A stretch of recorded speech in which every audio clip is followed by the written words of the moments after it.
Hi, math students. I hope you guys all had a fantastic weekend. I'm coming to you on Sunday night so that bright and early when you wake up, you'll have this lesson waiting for you. So we are doing something a little bit different from what we have been doing for the past couple of weeks. We started talking about exponents, and of course we needed to know how to do exponents before I could show you this lesson. So that's why we started there. But this lesson is about the order of operations. So basically, this assignment, these materials in Schoology are a couple of different things. The first thing that is attached is, of course, this video. There's also 2 worksheets, and there's also notes. So hopefully, before you turn this video on, you have actually looked at the notes. Okay, so the notes are basically going to tell you what it is that we are going to be talking about in this video. So the first thing that I want you to know is what is the key point of this lesson. The key point of this lesson is that when you have more than one operation, add, subtract, multiply, or divide within one math sentence, then there is a specific order that you have to complete those operations. Otherwise, you'll end up with the wrong answer. Okay, so that's what we're going to learn about. This takes practice. This takes a little bit of memorizing. Okay, so don't lose hope. This does get a little complicated, but you guys are more than capable of doing this. So before we start, let's talk a little bit about the vocabulary, the language of this order of operations.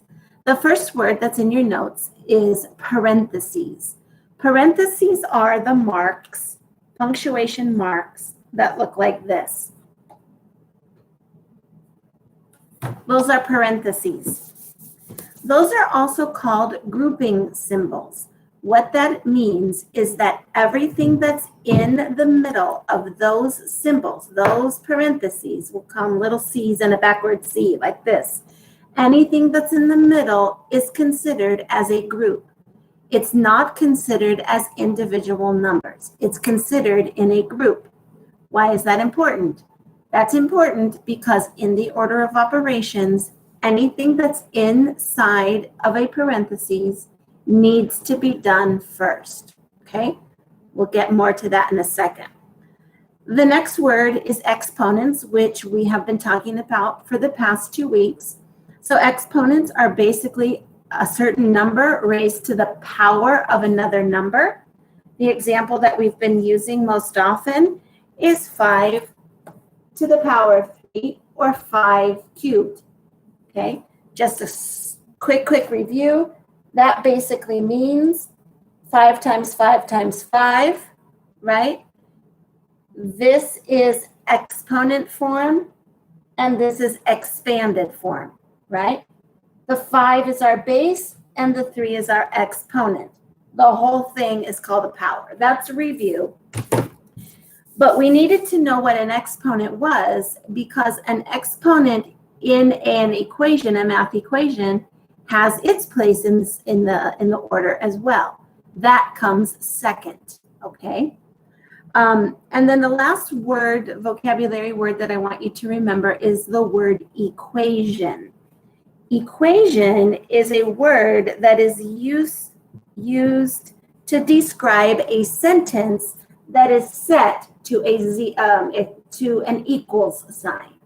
So 5 times 3 equals 15. This is an equation because it has an equal sign. And you can see that the word equal is partially in this word. Equation means a math sentence that has an equals sign, okay? So those are the 3 vocabulary words I wanted you to know. And now again, I have written these in your notes so that you can have them to refer back to when you're doing your assignments, okay? Parentheses, exponents, and equation. So let's get started. If you had a math problem that looked like this, which is in your notes, oops, let me write it a little bit more clearly. It's 5 plus 6 times 2 equals. And you notice that this is an equation because it has what? An equals sign. Okay, what this is telling us is that when we read this equation, we say 5 plus 6 times 2. Okay, but how would you solve this problem? Let's think about it for a second. Take a moment to think about it and then you can share with me in the comments section how you think you're supposed to solve it. Okay? So think about that for a second. Now, when we read a sentence, when we read a book or a paragraph, we read everything starting on the left and move to the right. We read this way. Some cultures read the opposite way, but we read this way, left to right, okay? So if we read from left to right, then logic should say, well, we should do these calculations from left to right. Correct? No, not correct. There is an order in which we have to do them, and that's called the order of operations. If I did this with my instinct and saying 5 plus 6 times 2, I would say 5 plus 6 is 11 times 2 is 22. A lot of people would get this answer for this equation, 22. But if you think that 22 is the answer by adding 5 plus 6, which is 11, and then then times 2, which is 22, that is incorrect. 22 is not the correct answer. Let me show you why. Okay, let's look at this again. Okay, you can, if you're following along on your notes, we're now on the second page. On the second page of notes, I've given you this little chart, and I want you to keep this in your notes. Maybe you can download it on your computer and put it in a file somewhere so that you can refer to it all the time, okay? Because this is going to help you memorize the order of operations, which comes first, which comes second, what comes next, etc., okay? So in the order of operations, we have a word that is an acronym. An acronym is basically a word that is created by the initials of other words, okay? So the word is PEMDAS, P-E-M-D-A-S, PEMDAS, okay? PEMDAS represents what things we do first and what we do next, and etc., okay? So you can see from my notes here that the first word is a word that begins with P, and that is parentheses. As I mentioned earlier, everything that's in a parentheses has to be done first, okay? The next one is E, which is exponents. After there isn't an exponent in the equation, you don't have to worry about it, obviously. Then there's M for multiplication, and D for division. Now this is a little bit where it gets slightly complicated because multiplication and division are done next, but in the order from left to right, okay? So if you have a problem like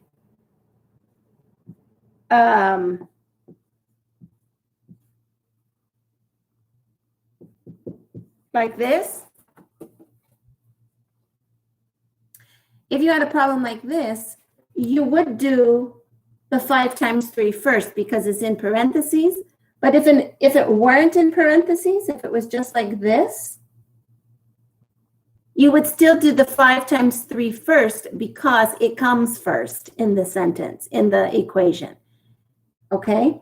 Even, and multiplication in PEMDAS also comes first. But if it was written like this,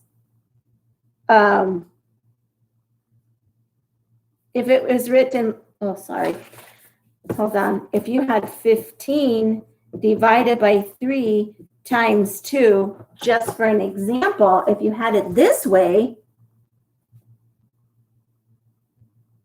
in PEMDAS, division comes after multiplication. The D in PEMDAS comes after the M, which stands for multiplication. But you still do the division first. Why? Because multiplication and division go left to right, left to right. Okay? Good. The next words are addition and subtraction. Addition and subtraction. And that is the same thing as multiplication and division. You do those in the order of what happens from left to right. Okay? The word is PEMDAS. Okay? P for parentheses, E for exponents, M for multiplication, D for division, A for addition, and S for subtraction. That is the order that you do equations in. If you don't do them in that order, you will end up with a wrong answer. Okay? So how do we remember this? How do you remember the order? Well, this acronym that we've been given, PEMDAS, is helpful to remember what order you go in. But how do you remember PEMDAS? That's kind of an odd word. It's not a word that we hear all the time. Okay? So in your notes, I've written a little sentence that people use to remember those letters, okay? And you can see it at the bottom. It says, please excuse my dear Aunt Sally, okay? Please excuse my dear Aunt Sally. You may have heard this in 5th grade because I know that they introduce the order of operations a little bit at the end of 5th grade. But if you notice, please begins with P, just like parentheses. Excuse begins with E, like exponents. My begins with M, like multiplication. Dear begins with D, like division. Aunt begins with A, like addition. And Sally begins with S for subtraction. So if you remember about dear Aunt Sally, and that sentence, you should be able to remember the word PEMDAS. And PEMDAS has to be in your mind forever and ever now, because that's the order that everything is going to happen in. 6 times 2 is not 22. It's not 22. We already said that. But what is the answer? So if we're following PEMDAS and we look at the P first, which are parentheses, the 6 times 2 has to be calculated first, okay? Because that is in parentheses, parentheses comes first.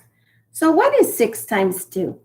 I suggest you write this little bracket so that you know what you're calculating. 6 times 2 is 12, right? Okay, so now we have to do the rest of the problem. We got to remember to add 5 to that. So 5 plus 12 is what? It's 17. It's not 22. The correct answer is 17. Okay, let's look at a couple more. Let's look at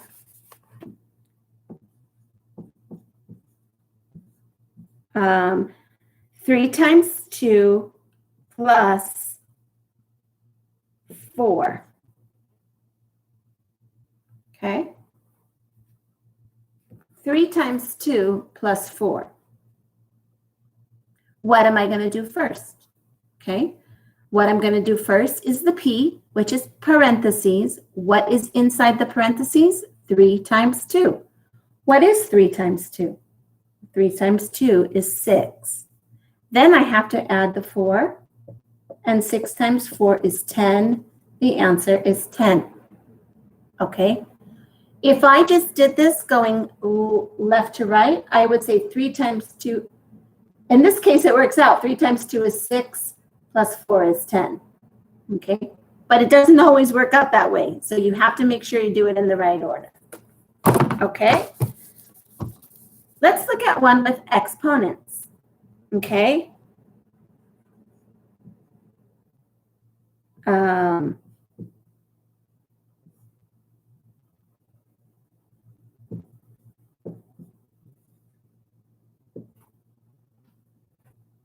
okay, if we had this 5 to the second power plus 3 times 2, what are we going to do first? Okay, 5 to the second power appears first in the sentence if you read the sentence going left to right. But is that where we start? No, we start with parentheses. The P in PEMDAS stands for parentheses. So we're going to do this first, okay? 3 times 2 is 6. So now we have 5 to the second power plus 6, okay? The next thing we do is figure out the exponent. What is the exponent? What is the standard form of 5 times 2? The standard form is actually 5 times 5, which is 25. So this equals 25 plus 6, and our answer is 31. Okay, that's if we have an exponent in our problem. Okay, this is really, really, really simple. It's not complicated at all. You just have to keep it in your mind what the order is and do things in that order. Okay, attached to the assignment are 2 worksheets. They're both very simple. It doesn't matter what order you do those worksheets in, but please, one of them has multiplication, one doesn't.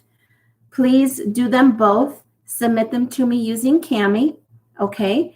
And everything that is on this assignment is due by next Monday. I guess that's it for this lesson. If you guys have any questions, we are going to be having a conference this week. I will let you know the day before, and then I will send you a reminder the day of when our conference is going to be. I hope that more people will be able to show up to our conference, okay? It's very important. Until then, I hope you guys have a wonderful week and very productive week, and I'll see you soon. Bye-bye.